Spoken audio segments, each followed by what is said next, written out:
Today we'll be talking about mind, body, and healthcare. Really kind of what is mind body, how is it utilized in healthcare, how do we make sure that we're really attending to ourselves fully, mind, body, and spirit. So, our body is a finely tuned machine. Each part of our body works in concert with the others. When we go see our doctor, the focus is often on our physical health, though. They'll look at our blood tests, they'll look at kind of data that goes into dictating how healthy we are, and utilize that to determine our health.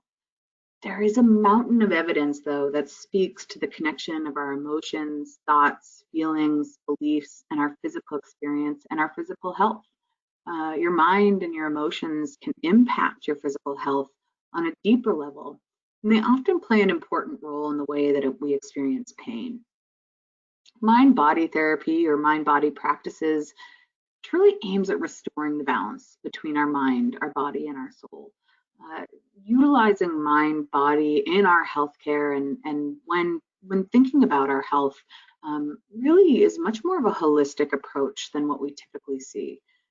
I don't know if you've ever heard kind of the old, well, it's not really old, but now medicine has become so siloed. You have a problem, you go to an oncologist, it's cancer. You go to a cardiologist, it's a cardiac or a heart problem.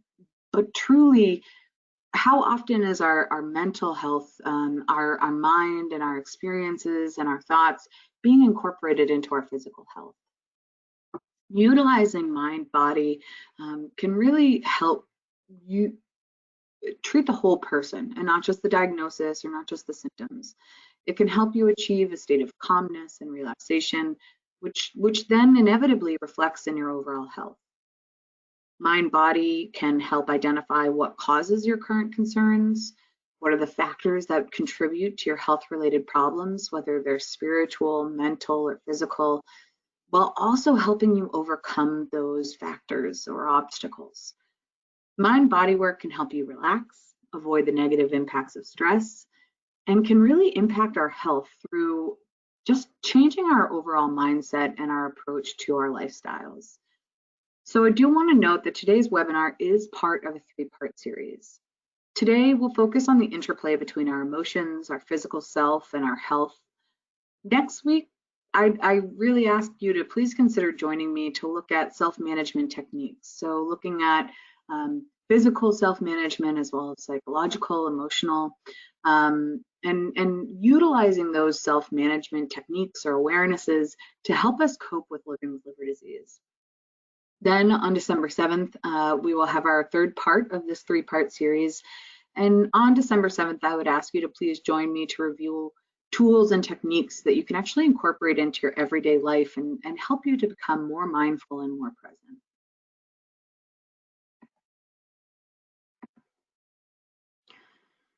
So I'm sure we all know about stress. I first want to talk about our body though. Our body seeks and wants to maintain homeostasis, which is a relatively stable internal state. Homeostasis is really the optimal environment for our bodies to survive, to function. But in order to maintain homeostasis, our body has to consider and respond to so many different outside variables, as well as changes that happen internally. Our body's nervous and hormonal system sends messages throughout the body to maintain these uniform conditions, regardless of what external factors or continuous changes occur. The brain and the peripheral nervous system, the endocrine and immune systems, really every organ in your body and all of the emotional responses that we have share a common chemical language, and they're constantly communicating with one another. Take, for example, the regulation of our body temperatures. This is purely a physical situation. Our body temperature wants to be around 98.6. That's the optimal temperature for all of our parts to function. But that temperature can really be influenced by so many different things, whether it's exposure to the elements in an extreme situation, our hormonal changes, our metabolic rate, or even disease can all cause our temperature to become very high or very low. There's this region in your brain, the hypothalamus, and that controls your body temperature. Information about your body's temperature, what it currently is being carried through your bloodstream up to the brain with that chemical language. Your brain then makes changes depending on the information it receives. Adjustments will be made in your breathing rate, your blood sugar levels, your metabolic rate. If you're hot, your body will slow internal activity. You'll perspire, you'll sweat to encourage heat loss. When you're cold, your body tries to conserve heat. It'll decrease circulation of blood near the skin. It will alert you to try to seek shelter or external heat sources. When our body senses we're moving too far from the norm, it implements these corrective actions to bring it back. And this is that language that happens with any sort of stimuli. When something triggers stress, our body begins the same feedback conversation. The body will respond with an increase in blood pressure, heart rate, breathing, blood sugar, blood flow to your muscles. At the same time, other chemicals are being released.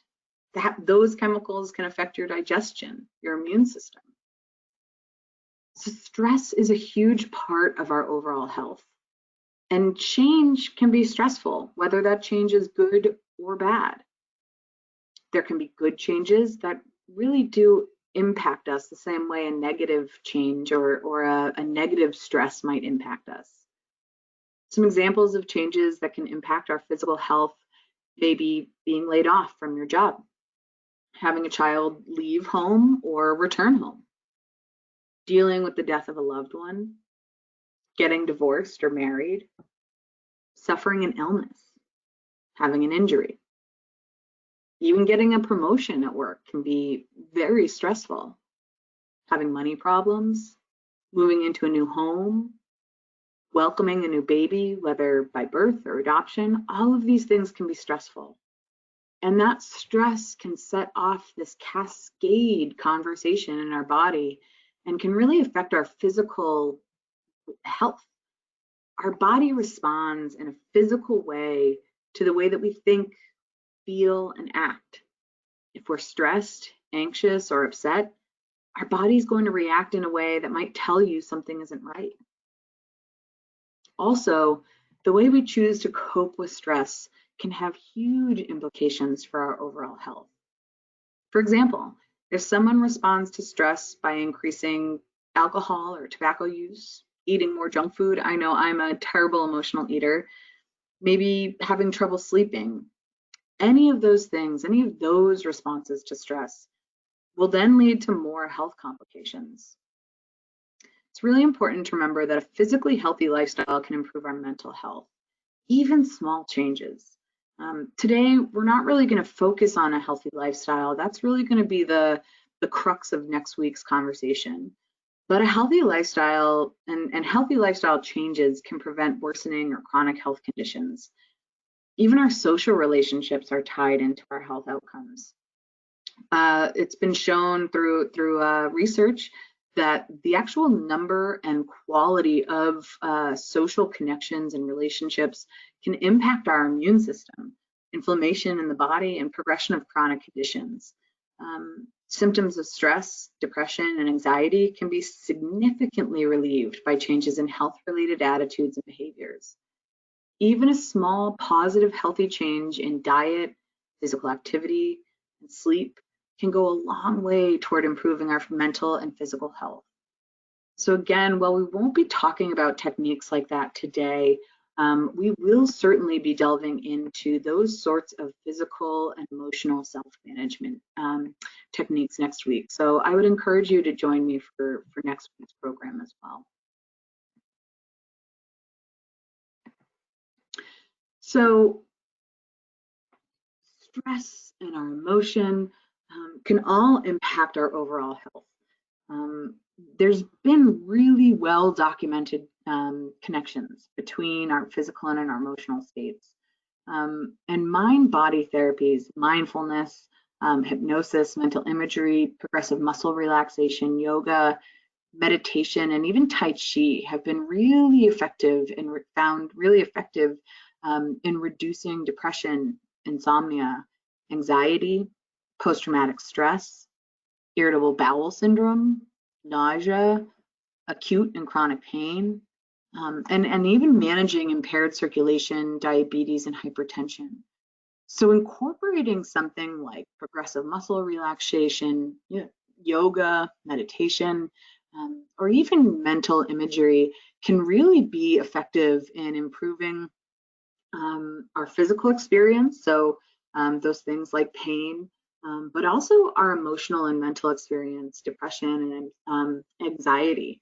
Um, Actually, there's this mounting body of evidence that shows mindfulness training leads to not only reduced stress and improvement in mood, but also in health and self-efficacy and self-compassion. Studies have shown how mindfulness interventions can impact, actual biological markers, so things like our blood pressure and hormone levels. There's been noted improvement in a lot of those biological markers when introducing things like mindfulness practice. We've seen improved cardiovascular function, actually improved lipid profiles, which is so important for somebody who has NAFLD-NASH, and improved glucose tolerance. Improvement in hormone, immune, and inflammatory responses have all been noted physiological or physical changes in someone who experiences mind-body interventions. So this tool, mindfulness, being aware of that mind-body connection, can truly make an impact in our overall health. So what is mindfulness? Mindfulness is the process of bringing your attention to your experiences right now in the present moment, whether those are your thoughts, your feelings, or your bodily sensations, and just recognizing them without judgment and with absolute and total acceptance. Mindfulness is not about recognizing the pain you have in your foot right now and forcing it to change. It's about recognition and awareness. Mindfulness can actually help us develop empathy for ourselves and for other people. I think all too often today, our lives are overcome by stress. I think this year, 2020 in particular, has been wrought with very unique and dynamic stressors. The stress that we face this year is not something that I think anybody was prepared for, or anybody had any kind of basis for how to cope. I think, especially right now, trying to tap into some of that mindfulness work and recognizing where our stressors are and how that can affect us is so important.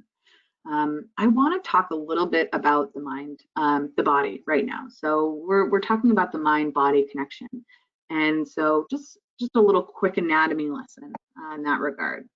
So this is your autonomic nervous system. Our autonomic nervous system regulates the function of our internal organs. So the autonomic nervous system is responsible for telling your heart how to beat and your stomach and how to digest. You actually might see here peristalsis. So that's that natural contraction that happens in your digestive system, in your intestines, to move food throughout. So your autonomic nervous system regulates those functions as well as some muscles in our body, but we aren't really aware of the autonomic nervous system because it really just kind of functions involuntarily and reflexively. There are three main divisions to the autonomic nervous system, but today I want to focus on the sympathetic and parasympathetic nervous systems, which you'll see in this image. So we all know that emotions affect our body. When we're happy, the corner of our mouths might turn up automatically without even thinking about it. You smile. The edges of your eyes might crinkle. You know when somebody's truly smiling and truly happy because you see those changes take place. Similarly, if you're feeling calm and safe at rest, which I hope you are right now, engaged in a pleasant social exchange, your breathing might be slow. It might deepen a bit. When you're in that resting place, you're under the influence of your parasympathetic nervous system, and that produces this relaxing effect. So when your parasympathetic nervous system is activated, you'll see the pupils of your eyes will contract. You might get a little bit of extra saliva in your mouth. Your heart will become nice and slow and steady. Your breathing rate will slow. Everything kind of slows. However, when you're feeling frightened, in pain, or tense, uncomfortable, our breathing speeds up and becomes shallower. That's the sympathetic nervous system at work, and that's responsible for the body's reactions to stress. We're going to talk a lot today about stress because chronic illness, if nothing else, leads to stress.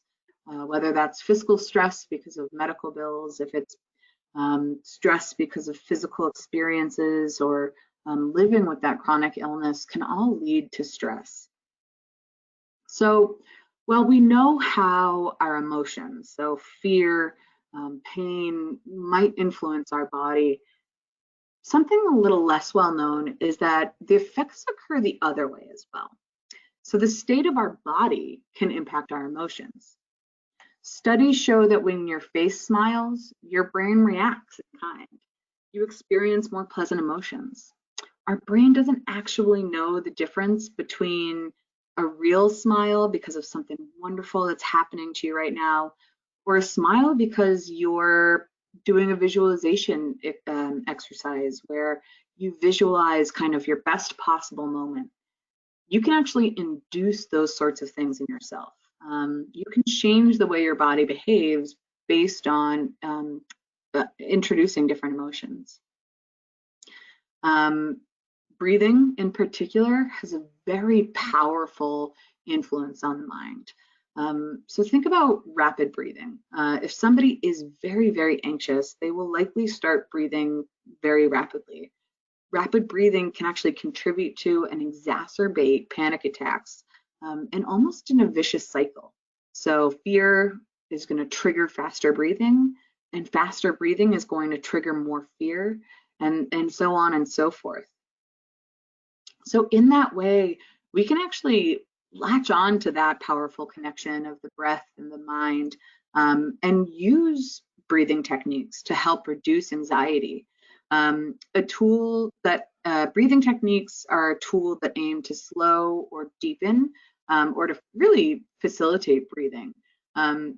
Breathing techniques use breath as a focal point, almost like a metronome, like you would use in piano playing, and it can work to distract our attention from our negative thoughts. Slow, deep breathing increases the activity of our vagus nerve, which you'll see right here in our parasympathetic nervous system. The vagus nerve controls and measures the activity of a lot of different internal organs.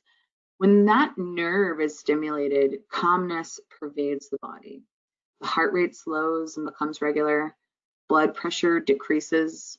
Muscles relax.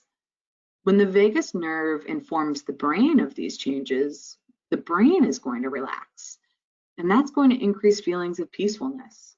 So this technique works through both neurobiological and psychological mechanisms.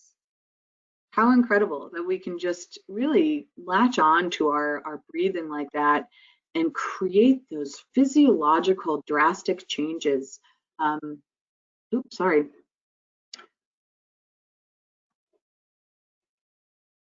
So when individuals concentrate on their breath, on their breathing, they're not thinking about their worries. People who practice mindfulness learn to notice when their attention drifts away from their breath and goes back to their concerns. Using mindfulness, you can train yourself to return periodically to your breathing when you do become hyper-focused on your concerns. This refocusing has a relaxing effect on anyone and really helps to combat negative thinking in people who have anxiety or depression, or even sort of getting stuck in those cycles. Many people are prone to negative thoughts that kind of run in a loop. You know, maybe you got a diagnosis of liver disease, and then you go online and you look up all the possible things that could happen. And then your mind just continuously falls into this loop of, if this, then what? And kind of breaking out of that, then what? Or that kind of thinking. So with breath being this powerful tool, I want to introduce to you guys a tool that I find to be really beneficial. This is called square breathing. So in square breathing, we can use this tool every day very easily. This is just a GIF or GIF, depending on how you want to say it, I found online. If you just Google square breathing, there are a lot of different GIFs. You can find one that you like. And whenever you start to feel those physical manifestations of strong emotions, you can use this to breathe, calm yourself, recenter yourself, and refocus. So I want to try breathing for a bit. We'll do just a couple minutes of this. Essentially, you follow this dot, and you're gonna inhale for 4 seconds, hold that inhale, and then exhale for 4 seconds and hold the exhale. So you inhale for 4, hold that inhale, exhale for 4, and hold the exhale. Let's breathe. Hold and exhale. Hold. Inhale. Hold. Exhale. Hold. And we'll do one more. Inhale. Hold. Exhale. Hold. So whenever you feel yourself getting stressed out, you can literally keep this tool in your pocket. Breathing, following that dot, mirroring your breath, can really help to reduce those feelings of stress, can help you bring your attention back to the present moment, to be more mindful, and to really kind of break down your actual experience. Often emotions can kind of get carried away.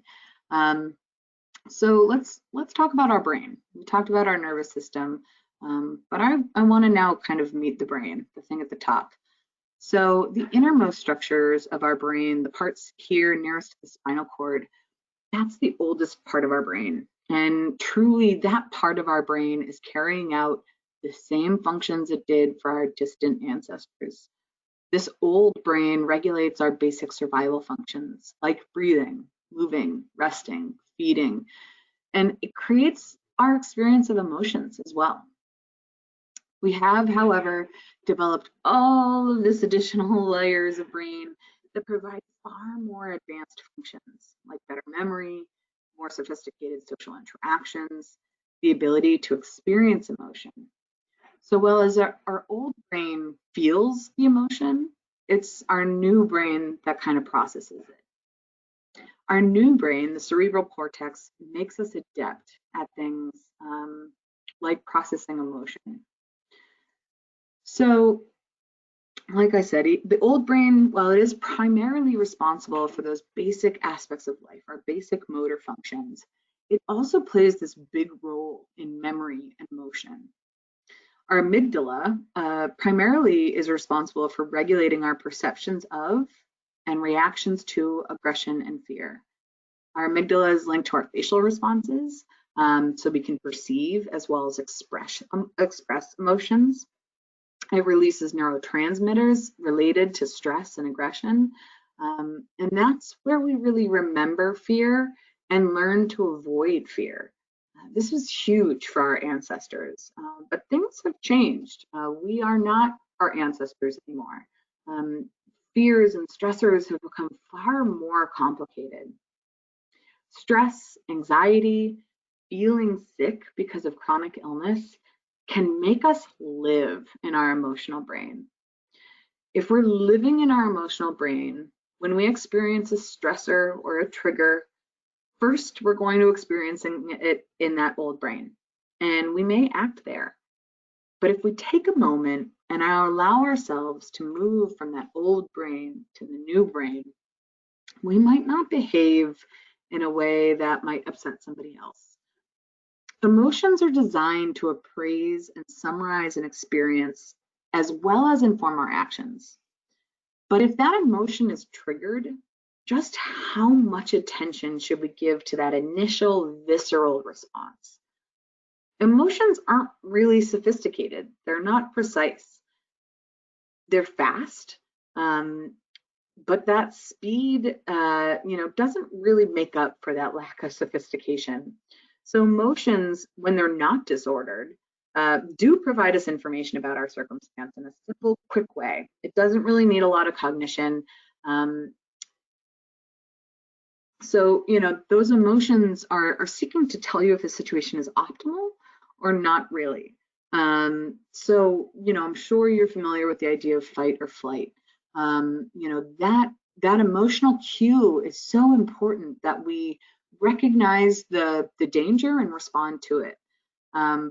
But, we might not really feel those emotions and need to respond to them so quickly. So mindfulness really isn't about suppressing or ignoring those emotions that you feel. Our emotional system has evolved over thousands of years. Our emotions inform us what to do, and our brain can send general vague alerts in the forms of feelings and thoughts created by that emotion. And this somewhat imprecise signal alerts you to pay attention. It says, look at where we are right now. Our emotions serve as this cueing system. It's an attention directing system associated with actual physical changes, and it can prepare you to take action. But because it's not very smart, it has a lot of false alarms. There are some emotional misfires. So it's really important to evaluate your response to an emotion before acting upon it to make sure if it's actually appropriate.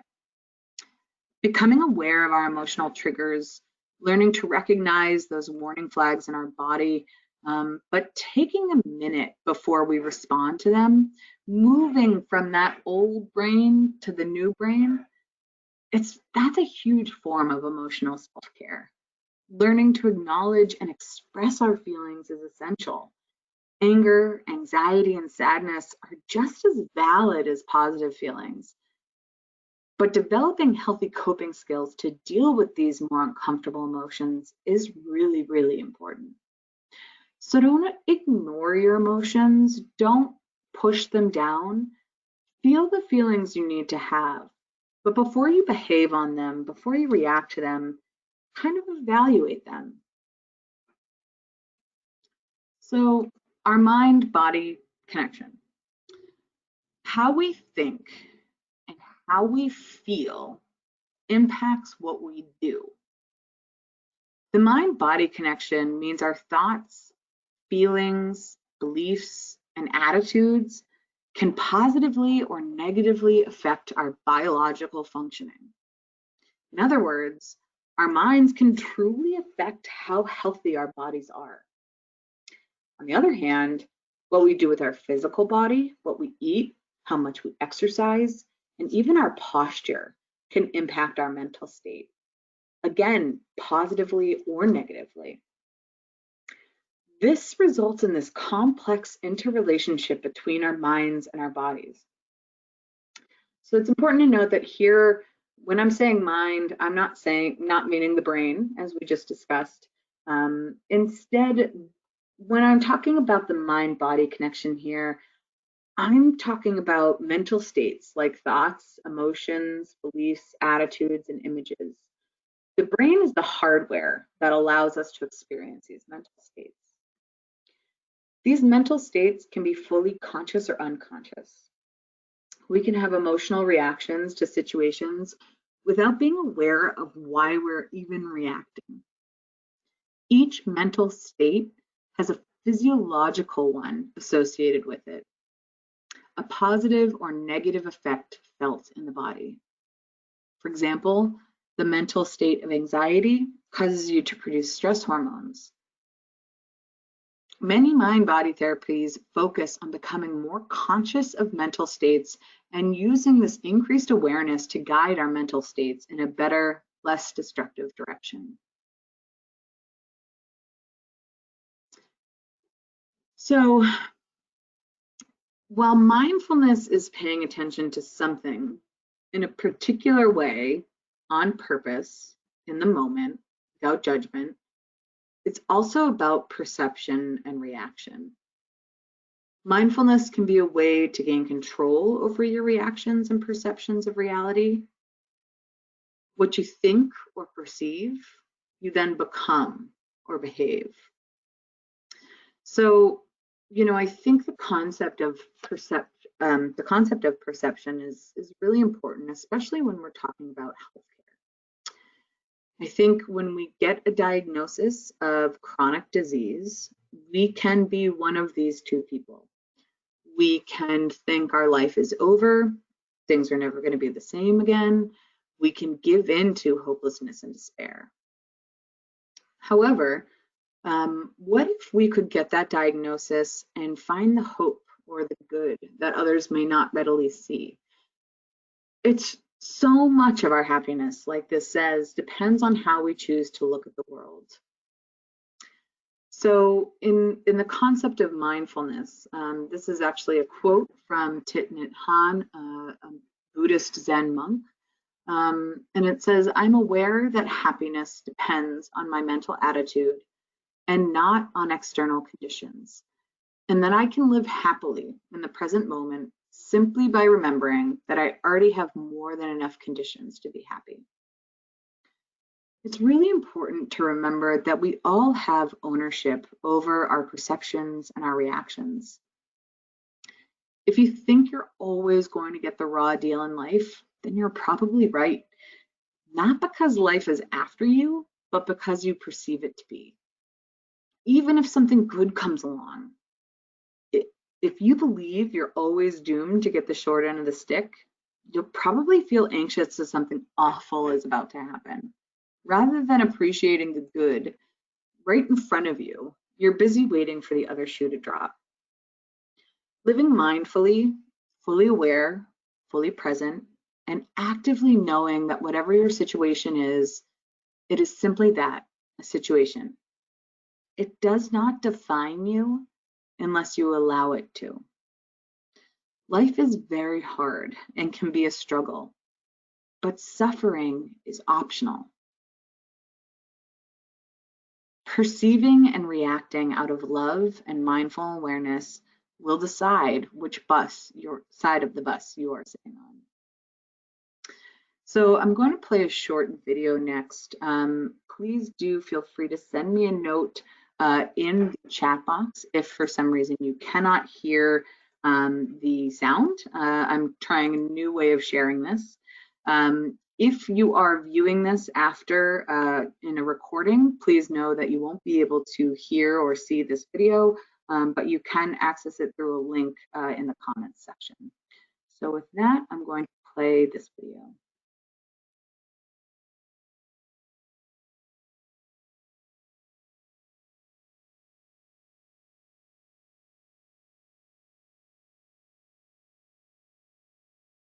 All right.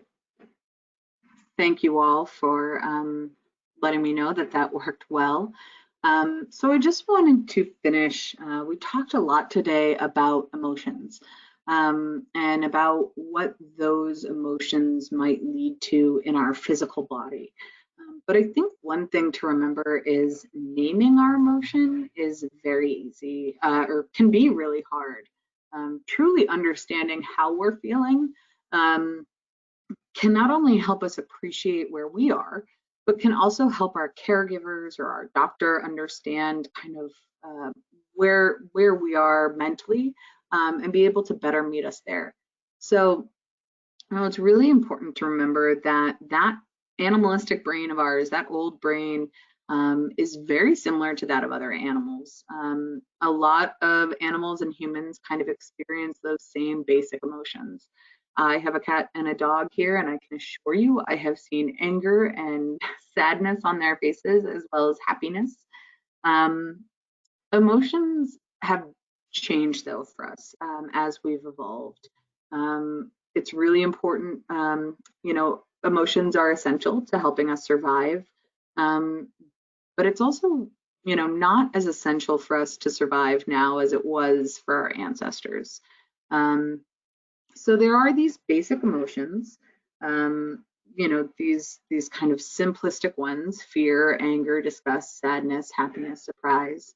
And those can combine to,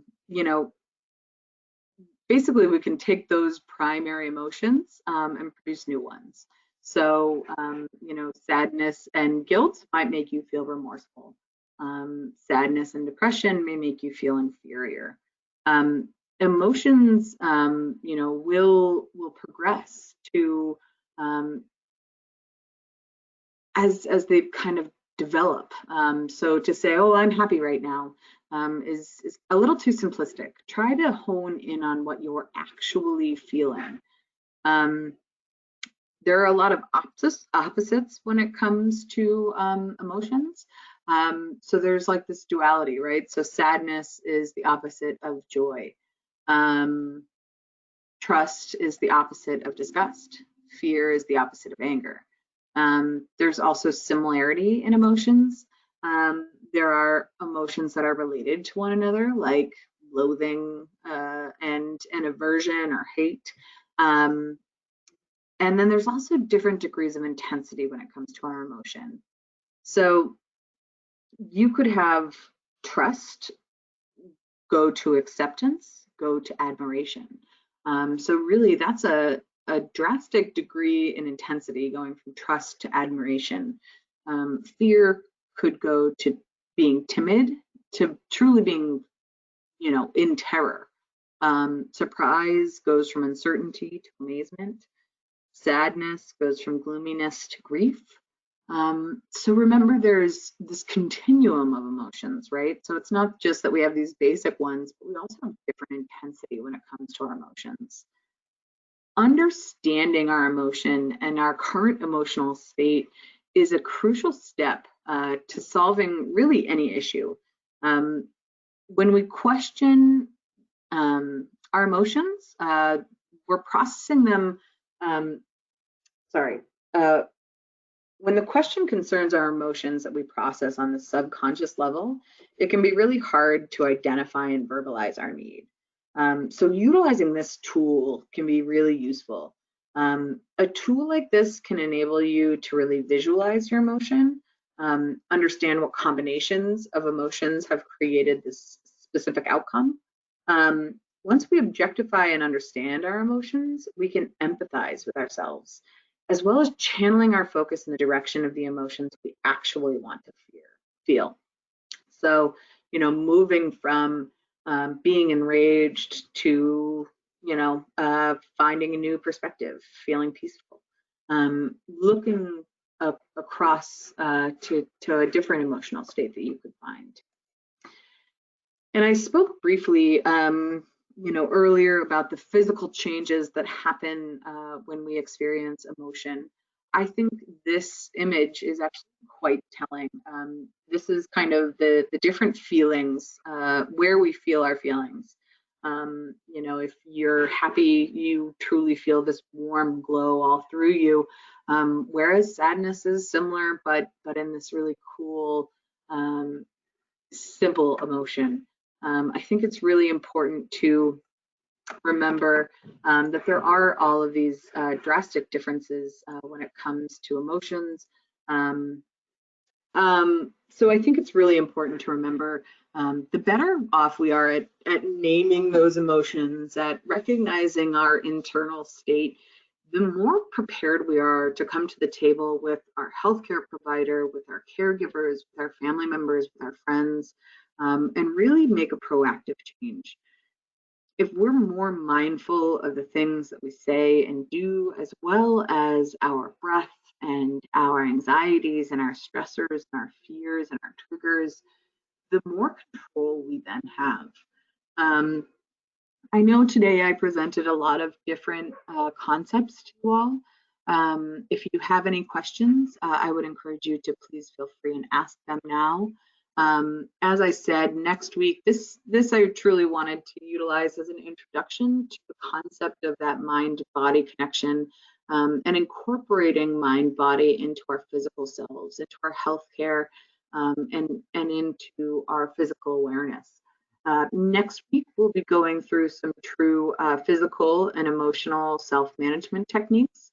We'll be talking about exercise and nutrition, how to take care of both our mind and our body for better health outcomes. I would ask that you please try to remember to use that square breathing technique. I do think that that's very helpful. I know I've found great benefit from it. And just remember, you know, our bodies are this finely tuned machine. The best thing we can do is to give it that environment in which it can optimally function to do its job. If you can utilize things like that square breathing, you can actually change some of those physical, you know, those physical negative emotions and physical symptoms of negativity. I see that Susan already saved the square breathing tool to her desktop. Wonderful. I think that it is a really beneficial tool. It's something that I use regularly if I'm feeling anxious. And I think all too often, you know, I know for myself, if I'm feeling anxious, it can turn into this cascade, right? I mean, my anxiety then opens up all of these different thoughts and emotions, and some of them may be real and grounded in fact, and some of them are absolutely not. So I think differentiating between those different thoughts is really important. Trying to hone in on what you're actually feeling and experiencing is so key. And the more we can understand ourselves, the better off we are at being able to express to others what our specific needs are. I grew up in a family of 4 kids, and I remember my mother saying to me all the time, "I am not a mind reader." And it's true. You know, we aren't mind readers. Caregivers are not mind readers to patients. So being better able to appreciate where you are right now emotionally, and being able to voice that will then better improve your caregiver's experience to being able to attend to your needs appropriately. So with that, I'm going to conclude today's webinar, but again, next week, we will be having another program, part of this mind-body workshop. So I would encourage all of you to join us. If you need any assistance registering that, for that, you can email me at lventura, VENTURA, @liverfoundation.org. Or, you know, we can, I can email a link to everyone who registered for today's program. But I thank you all for taking a little bit of time out of your day today. I hope that you found this beneficial. And I look forward to continuing breaking down the mind-body connection together, and how we might be able to make some changes for improved health. So I hope to see you all next week, and I hope you all have a lovely, lovely Thanksgiving. Stay safe, stay well, and I hope to talk to you again soon. Take care. Bye-bye.